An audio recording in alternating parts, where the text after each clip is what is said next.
오늘은 소요리 문답 18문입니다. 제목은 타락으로 인한 죄의 본성입니다.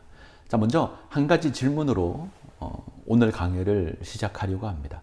자, 갓 태어난 아기는 죄가 있을까요? 없을까요? 단순하게 생각한다면 갓 태어난 아이는 죄가 없을 것 같습니다. 아무런 죄가 없는 깨끗하고 순결한 존재로 생각할 수 있습니다. 근데 조금만 지나면 놀라운 장면을 보게 되죠. 아무도 가르쳐주지 않았는데 어느 순간 나쁜 말과 행동을 하기 시작을 합니다. 자기 마음대로 되지 않으면 소리를 지르기도 하고 거짓말을 하기도 합니다. 다른 사람의 것을 빼앗기도 하죠. 이 죄의 크기만 다를 뿐 사실 똑같이 죄를 짓습니다. 어떤 사람은 사람이 태어날 때는 죄가 없는 중립적인 상태인데 살아가면서 안 좋은 모습을 보면서 죄를 보고 배운다 이렇게 생각하는 경우도 있습니다. 어떤 사람은 선에 대한 지식이 부족하거나 성숙하지 못해서 죄를 짓는다 이렇게 생각하는 사람도 있습니다. 어떻게 생각하십니까? 자, 성경은 사람의 본성이 악하다라고 말합니다. 내면 깊숙한 곳에 죄의 속성을 지니고 있는 겁니다. 때문에 죄를 배우지 않았는데 자연스럽게 죄를 짓는 겁니다. 자, 오늘 소요리 문답은 이 죄의 본성에 관한 겁니다. 자, 먼저 소요리 문답 18문을 살펴보도록 하겠습니다. 사람이 타락한 지위에서 죄 되는 것이 무엇인가?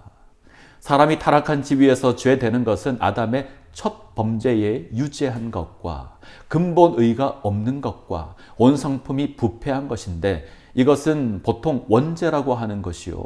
아울러 원죄로 말미암아 나오는 모든 죄다.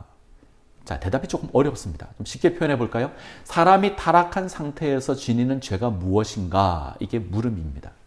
자, 죄가 되는 것은 아담의 죄에 해당하는 원죄, 그리고 그 원죄에서 나오는 죄, 자범죄, 이 두 가지가 있습니다. 그래서 죄는 원죄와 자범죄 두 가지가 있습니다. 자, 먼저 아담의 첫 번째에 해당하는 원죄가 우리에게 있습니다. 이 원죄를 인해서 우리는 근본 의가 없는 상태가 됩니다. 처음 창조되었을 때 무죄한 상태였는데 그 의를 잃어버린 겁니다. 나아가서 성품이 부패하게 되었습니다. 이것으로 하나님을 향해서 어떤 선도 행할 수 없게 되었습니다.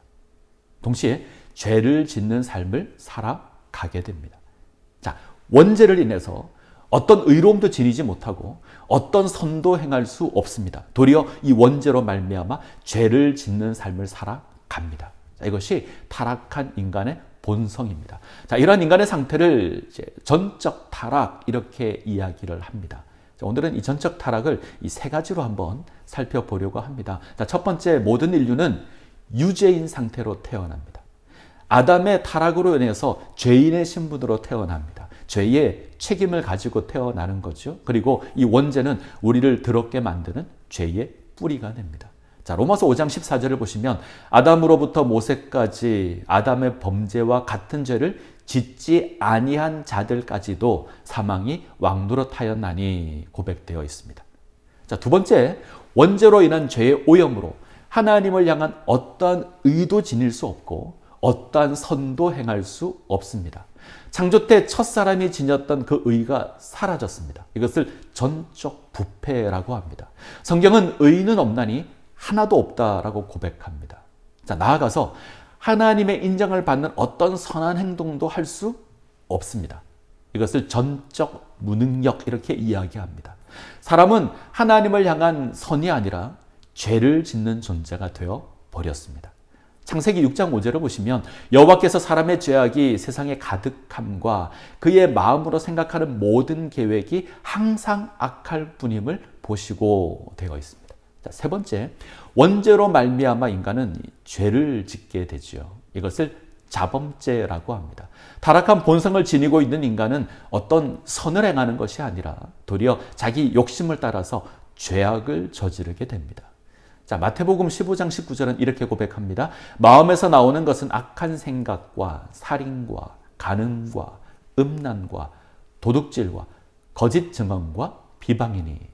자, 요컨대 사람은 원죄로 말미암은 그 죄의 뿌리를 인하여서 그 마음에 악한 것을 생각하고 그 결과 온갖 죄악을 저지르게 됩니다. 자, 이런 인간에게는 스스로를 구원할 능력이 없습니다. 때문에 이 모든 것을 통틀어서 전적 타락 이렇게 고백합니다. 자, 많은 사람들이 전적 타락을 잘 이해하지 못하고 또 받아들이지도 않습니다. 도리어 나는 죄인이 아니다. 나는 그렇게 나쁜 사람이 아니다. 이렇게 말을 합니다. 근데 중요한 사실이 하나 있습니다. 우리가 전적 타락을 인정할 때에 우리에게는 어떤 의도 없고 어떤 선을 행할 능력도 없다는 것을 인정할 때에 그때에 하나님의 은혜를 바라볼 수 있습니다. 우리가 전적으로 하나님의 진노의 대상이며 우리 스스로 죄에서 벗어날 방법이 없다는 것을 우리가 인정할 때 그때 우리는 우리를 치료하시고 구원하시는 하나님의 은혜를 경험할 수 있습니다. 자, 기억하시기 바랍니다. 우리에게는 그 어떠한 구원의 조건과 방법도 없습니다. 오직 하나님의 은혜로 우리가 구원을 받습니다. 이 사실을 잘 기억하시기를 바랍니다. 자, 마지막으로 소연이 문답 18문 다시 읽고 마치도록 하겠습니다. 사람이 타락한 지위에서 죄되는 것이 무엇인가? 사람이 타락한 지위에서 죄되는 것은 아담의 첫 범죄에 유죄한 것과 근본 의고 없는 것과 온 성품이 부패한 것인데 이것은 보통 원죄라고 하는 것이요 아울러 원죄로 말미암아 나오는 모든 죄다. 자, 기도하겠습니다. 사랑과 은혜가 풍성하신 하나님, 아담의 죄로 말미암아 모든 인류는 전적으로 타락한 존재가 되었으며 하나님을 향한 어떤 선도 행할 수 없는 전적으로 무능력한 존재임을 확인합니다. 이 사실을 기억할 수 있기를 원합니다. 오직 하나님의 은혜만이 우리를 구원할 수 있는 방법임을 확인하게 하시고 그 하나님을 바라는 주의 백성들 되게 하여 주시옵소서. 예수님의 이름으로 기도합니다. 아멘.